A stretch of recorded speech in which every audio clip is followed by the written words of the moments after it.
NFL Hall of Famer and Super Bowl champion Warren Sapp's attorney sent a notice of a claim against the Okeechobee County Sheriff's Office. Warren Sapp, one of the most dominant defensive tackles to ever lace up a pair of cleats. The man was an animal on the field, like genuinely terrifying. If you played offensive line in the late 90s or early 2000s, Warren Sapp was the name that kept you up at night. No cap. But here's the thing that's going to hit different today. Warren Sapp just turned 53 years old. 53. And y'all, the way this man is living right now, it is beyond sad. We're talking about somebody who earned, and I need you to really hear this number, $58 million, gang. That is generational wealth. That is your kids' taken care of. That is never working a day in your life again money. And his net worth right now, some estimates put it close to zero. Others say he might actually be in the negative. The man filed for bankruptcy with only $826 in his bank account. $826 after $58 million. I'm not even lying to you. So stick with me today, because by the end of this video, you're going to understand exactly how every single dollar disappeared. And it is a story that will genuinely shake you. Let's get into it. Alright, so first things first, let's talk about who Warren Sapp actually was. Because if you're going to understand the fall, you got to understand how high this man was flying. And y'all, he was up there, like stratosphere level. Warren Sapp came out of the University of Miami in 1995 and was drafted 12th overall by the Tampa Bay Buccaneers. And from the jump, this dude was different. Like, not just good, special. The kind of player where coaches on the opposing team would draw up entire game plans just to slow him down, and he'd still find a way to wreck everything. He played 13 seasons in the NFL, 10 with Tampa Bay and 3 with the Oakland Raiders. And during those 13 seasons, the accolades just stacked up one on top of the other. 7 Pro Bowl selections, 7, a first-team All-Pro in 1999, the NFL Defensive Player of the Year in 1999, and the crown jewel, a Super Bowl XXX5 championship ring with the Buccaneers in 2003. Gang, this man was the Tampa Bay defense. When they say the Bucs had one of the greatest defenses ever assembled, Warren Sapp was the engine of the whole thing. And look, the money followed the talent. That's how it works at that level. Over the course of his career, Warren Sapp pulled in $58 million in NFL contracts alone. Not counting endorsements, not counting appearances, not counting the TV money that came later, just the contracts. $58 million. And when you're making that kind of money, life feels untouchable, like nothing can go wrong. And that right there, that feeling, is exactly where the trouble starts. Because Warren Sapp started living like the money was never gonna stop coming.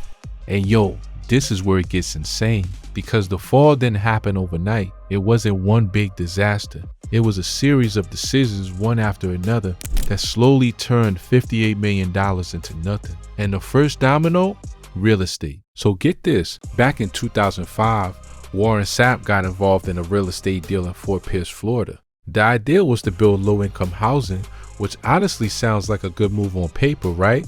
Like using your money to do something that helps the community. Solid. The plan was actually pretty straightforward. Houses would not be built until a buyer had already been approved for a mortgage. That was the agreement. Build only when you've got a confirmed buyer. That protects everybody. But here's where it gets crazy. One of Sapp's partners in this deal didn't follow the plan. They went ahead and approved the construction of 3 houses before any buyers were locked in. 3 houses just sitting there. And I need y'all to remember, this is 2005.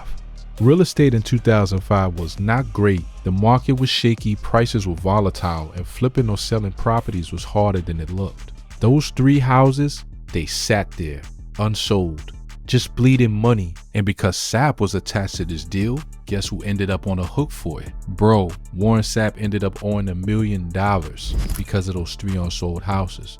$1 million because somebody he trusted didn't follow the plan. That right there is one of the most painful parts of this whole story. It wasn't even fully his fault, but his name was on it and the debt was real. And what happens when you owe $1 million and it doesn't get paid? The system comes for you.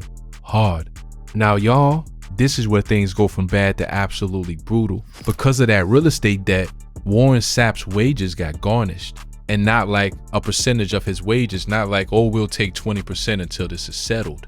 No. We are talking 100% of his earnings from the NFL Network, where he was working as an analyst after his playing days, were garnished 100% for 11 months. Let me let that sink in for a second. Imagine going to work every single day, showing up, doing your job, putting in the hours, and receiving absolutely nothing, $0, for nearly a year, because the courts are taking every single paycheck before it even touches your bank account. And what happens when you can't pay your bills for 11 months straight? They pile up, interest stacks, penalty stack, late fee stack. One debt turns into 3 debts. 3 debts turn into 10. This is what people mean when they talk about a debt spiral.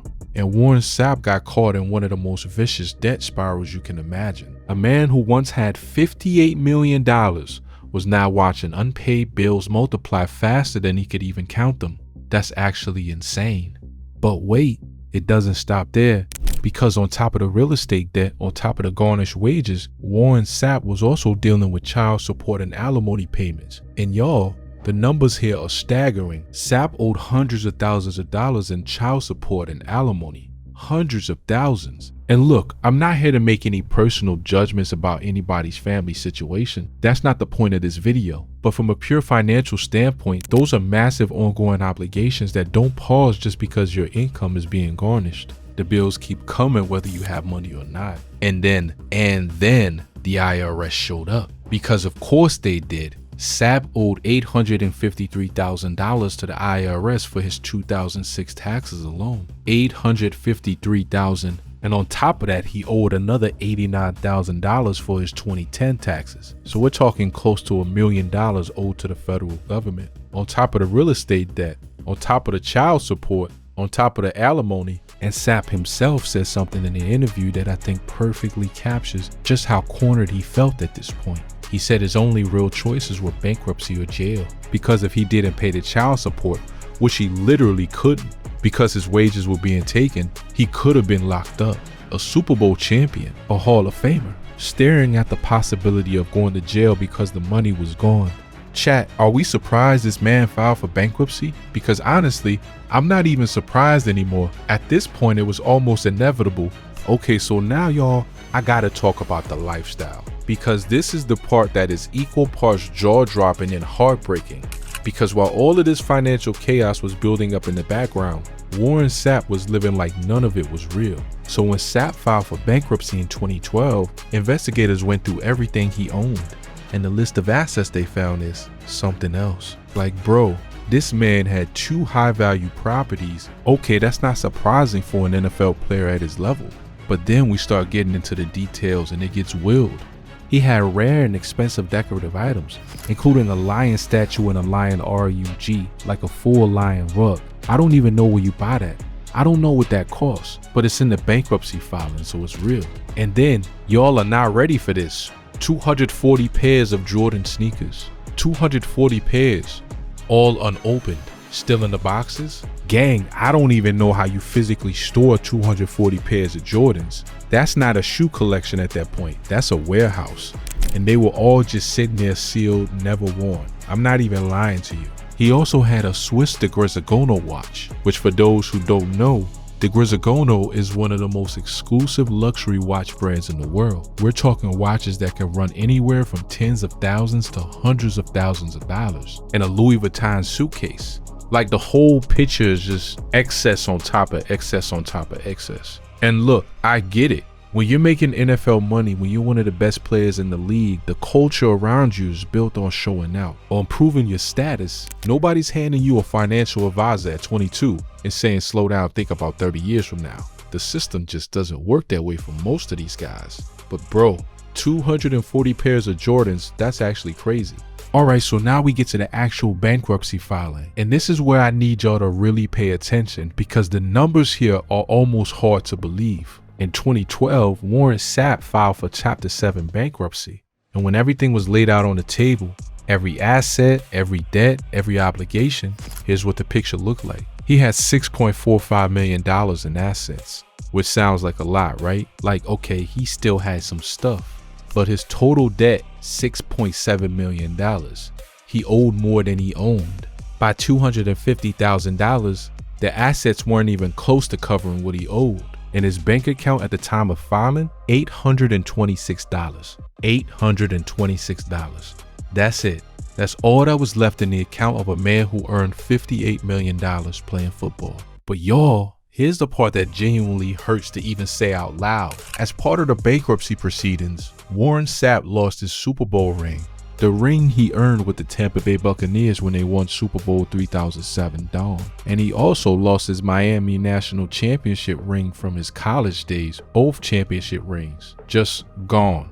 Taking to settle debts. Bro, I've covered a lot of these rise and fall stories, and there's something about losing the rings that just hits different. Those aren't just jewelry. Those are moments. Those are memories. Those are the physical proof that you were one of the best to ever do it. And Warren Sapp had to give both of them up. That's not just sad, that's devastating.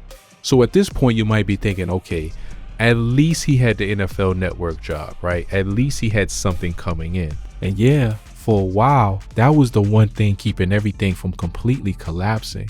He was making $45,000 a month working as an analyst. And look, that's serious money. That's enough to rebuild if you're strategic, if you're disciplined, if you've learned from everything that went wrong. But here's where the story takes one final turn that just, I can't, y'all. In 2015, Warren Sapp was in Phoenix, Arizona covering Super Bowl 99 for the NFL Network. Big moment, big assignment. Everything is supposedly back on track, and then he gets arrested. The charges, soliciting prostitution and assault. He was arrested in his hotel room. And the NFL Network, the one gig that was keeping him financially afloat, the $45,000 a month, that was his lifeline, fired him. Immediately, same day the story broke, no more NFL Network, no more $45,000 a month, no more lifeline. And just like that, the last remaining piece of stability Warren Sapp had was ripped away. Not by the debt, not by the bankruptcy, by a decision HE made in a hotel room in Phoenix while covering the biggest game of the year. That's the part that makes this story so uniquely painful, because at every single turn, there was an opportunity to pull back from the edge. And at every single turn, something pushed him closer to it. So gang, let's bring it all together, because I want y'all to really understand the full scope of what we just went through. Warren Sapp was not a mediocre player who happened to make a little money. He was one of the best to ever play his position. Hall of Fame, 7 Pro Bowls, Super Bowl champion, the kind of player that entire defensive schemes were built around. And he earned $58 million as a direct result of that greatness. And now at 53 years old, here's where things stand. The money is gone, the properties are gone, the college ring is gone, the TV job is gone, the 240 pairs of Jordans, yeah, probably gone too. What's left is a man who is by most accounts in incredibly difficult financial circumstances, still dealing with the legal and financial fallout of decisions made years and even decades ago. And I think the thing that gets me most about this story, the thing I keep coming back to, is how many times there was a fork in the road. The real estate deal could have been caught before it spiraled. The wages being garnished could have been a wake-up call to simplify the lifestyle immediately. The child support and IRS debt could have been negotiated differently with the right legal team. The NFL Network job could have been the foundation of a real second chapter. But none of those forks led to a better path. And now, at 53, Warren Sapp is living proof of something a lot of us don't want to think about. That money without discipline is just a countdown timer. It doesn't matter how much you make. It doesn't matter how famous you are. It doesn't matter how many rings you've got on your fingers. If the foundation isn't there, it all comes down eventually. Y'all, that is the story of Warren Sapp, one of the greatest defensive players in NFL history, a man who had everything, made every mistake in the book, and ended up with next to nothing by 53 years old. And honestly, I hope he finds a way to rebuild. I genuinely do, because the talent was always real, the greatness on that field was always real, but the money management, the decisions off the field, that's what cost him everything. No cap. This one actually hit different for me. Like, I've gone through a lot of these stories, but something about the rings being gone gets me every time. Gang, if you learned something new today, if this video made you think even a little bit differently about how fast things can change, you know what to do. Hit that like button and drop a comment down below. Let me know what you think about Warren Sapp's story. And if you want more breakdowns like this, more real stories about athletes, about money, about what happens when it all falls apart, Make sure you subscribe because we got more coming and you don't want to miss it. I'll catch y'all in the next one. Peace.